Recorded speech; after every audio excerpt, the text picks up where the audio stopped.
Halo guys, apa kabar semuanya? Drive N hadir lagi ya guys, dan kali ini akan melanjutkan cerita novel Di Bawah Lintasan Pelangi.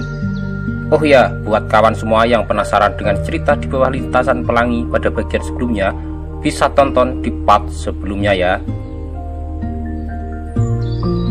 Cerita sudah sampai pada rencana pernikahan Amara dan Yoko. Yuk kita lanjutkan ceritanya ya guys. Setelah berunding dengan Mbah Saring dan Pak Man, akhirnya Mbok Sumi menentukan hari pernikahan antara Amara dan Yoko.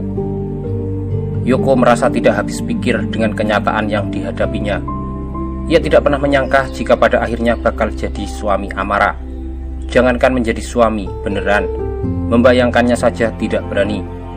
Namun itulah takdir, jodoh yang maha kuasa yang menentukan.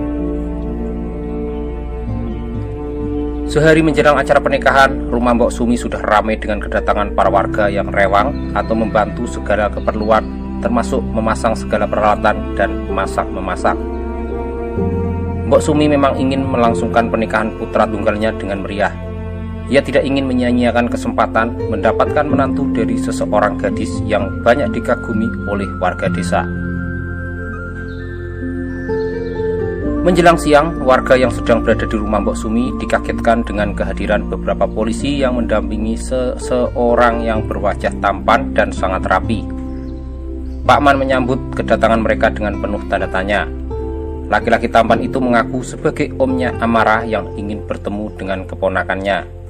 Ia sengaja meminta kepada para polisi setempat untuk mengantarnya. Amara menyambut kedatangan pamannya dengan gembira. Ia memeluknya dengan erat sekali sambil menangis. Amara bertanya maksud kedatangannya, dari mana bisa mengetahui keberadaannya. Mbok Sumi menemui tamunya dengan sangat ramah. Mereka saling kenal karena dulu sempat hidup dalam satu rumah. Kusnadi menceritakan bahwa ia sudah mutar-mutar mencari-cari keberadaannya. Semenjak pergi dari rumah, ia ditugaskan oleh kakaknya agar mencari keberadaan Amara dan mengajaknya kembali lagi ke rumah. Berita tentang keberadaan Amara diketahui ketika polisi berhasil menangkap serombongan pemuda yang telah membunuh Julia. Amara menjadi semakin tidak mengerti dan menanyakan tentang kematian temannya.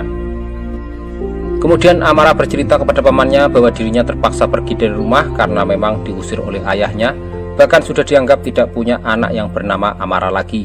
Baginya nama itu sudah mati. Terpaksa ia pergi dan kebetulan menemukan alamat Mbok Sumi. Ia menetap di desa itu dan bekerja sebagai guru honorer sebelum terjadinya kemelut karena kehadiran Nesti dan kawan-kawan. Ia juga berkata bahwa dirinya besok akan menikah dengan Yoko. Ia merasa senang sekali dengan kehadiran pamannya yang bisa menjadi wali nikahnya. Namun Kusnadi menggelengkan kepalanya dengan pelan dan berkata tidak akan pernah ada pernikahan untuk saat ini. Ia terpaksa harus membawa Amara pulang ke Jakarta karena kondisi Pak Kuncoro sangatlah kritis. Pernikahan bisa dilangsungkan kelak bila Pak Kuncoro sudah benar-benar sembuh. Mendengar perkataan pamannya, Amara terhentak kaget. Yang pertama, ia kaget karena dilarang menikah dengan Yoko. Yang kedua, mendengar ayahnya koma di rumah sakit. Bagaimanapun juga, ia seorang ayah yang sudah membesarkannya. Semarah apapun, rasa penyesalan pastilah ada, apalagi setelah mengetahui yang terjadi sebenarnya hanyalah kesalahpahaman saja. Amara memohon kepada pamannya untuk menunda pemberangkatan menunggu hingga pernikahan karena ia akan datang ke Jakarta bersama dengan suaminya. Kusnadi berkata bahwa nyawa lebih penting daripada sekedar pernikahan yang bisa ditunda. Bila nyawa, siapa yang bisa mengulur waktu? Amara menoleh ke wajah Yoko dengan iba. Di dalam hatinya berkecamuk rasa. Pak Man memberanikan diri ikut bicara, namun Kusnadi tetap bersikukuh bahwa sepeninggal Amara dan mengetahui masalah yang sebenarnya, Kuncoro langsung jatuh sakit dan menyesali tindakannya. Paman tidak bisa membantah perkataan Kusnadi. Begitupun dengan Mbok Sumi yang memohon sehari saja karena bila pernikahan batal semuanya jadi berantakan, termasuk persiapan yang sudah berhari-hari dilakukannya hanya sia-sia saja. Kusnadi memberikan pertanyaan kepada Mbok Sumi, mana yang akan didahulukan, lebih penting nyawa Kuncoro atau kebahagiaan Amara, namun setelah itu ia akan menyesalinya seumur hidup. Kusnadi berjanji akan merestui pernikahan. Bila memang keluarga besarnya menolak pernikahan itu, ia akan berdiri membela Amara. Namun ia meminta agar pernikahan ditunda, biar Amara bertemu dulu dengan dengan ayahnya.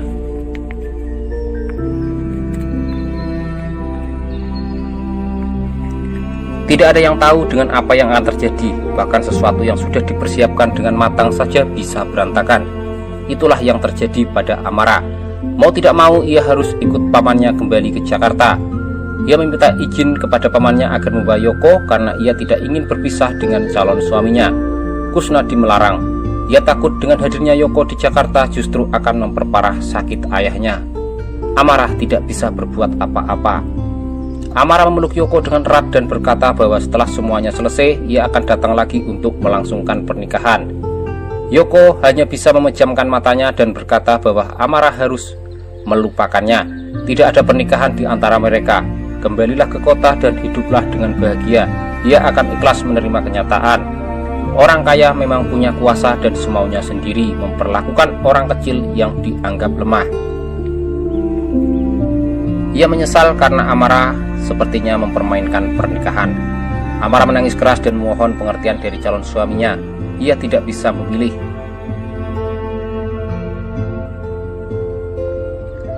Mbok Sumi mendekati putranya dan menasihatinya, bila memang jodoh mereka pasti akan dipertemukan lagi.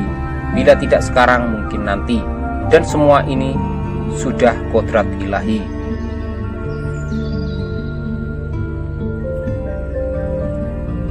Kusnadi mengajak Amara karena memang tidak ingin berlama-lama mengingat jadwal penerbangan Jogja-Jakarta yang sudah mepet.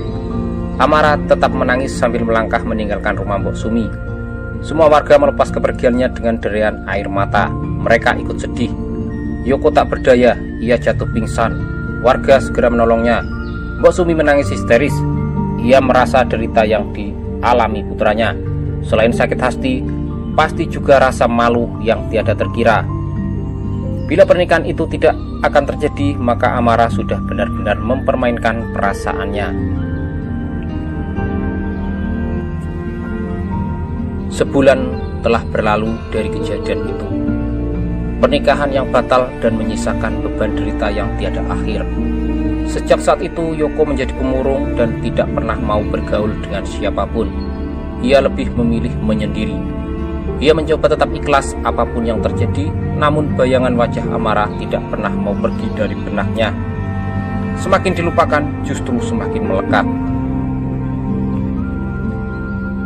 Sore itu, ketika hujan baru saja reda, Yoko melangkah ke timur rumahnya yang memang tidak jauh dari tempat itu menjulang tinggi sebuah bukit. Di bukit itulah ia menemukan Amara yang kabur dari rumahnya. Di bukit itu pula ia mendapatkan kepastian jika Amara meminta kepada dirinya agar bersedia menikahinya demi sumpah yang sudah diucapkannya. Kini, bukit itu hanya menjadi saksi keretakan hatinya. Ketika di sisi timur melengkung seberkas pelangi, warna garis melengkung itu seperti membawa berita bahwa Amara pasti kembali. Ia tidak akan pernah ingkar janji. Seketika angan-angan yang jauh melayang, seakan-akan Amara menari-nari dalam bias-bias pelangi itu. Wajahnya yang cantik laksana bidadari. Yoko semakin tenggelam dalam halusinasi. Rasa cinta di dalam hatinya sudah benar-benar melekat erat.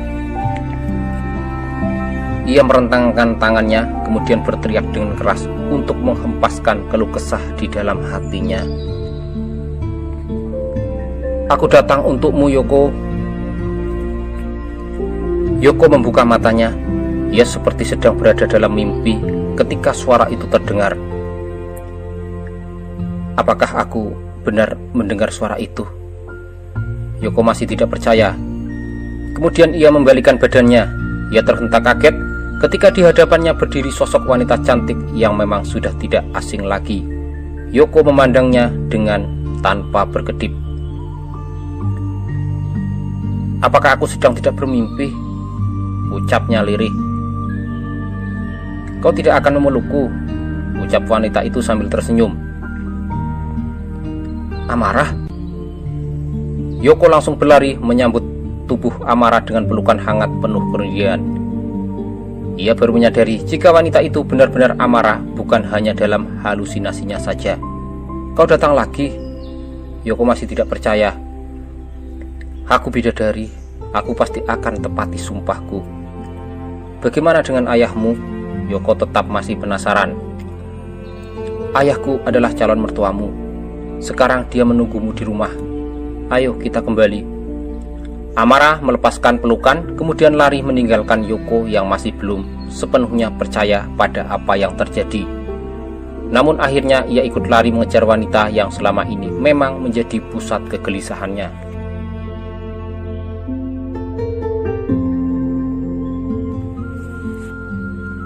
Oke, ceritanya sudah berakhir ya guys. Pada akhirnya mereka menikah dan Amara memilih menetap di desa itu mengabdi kepada suaminya.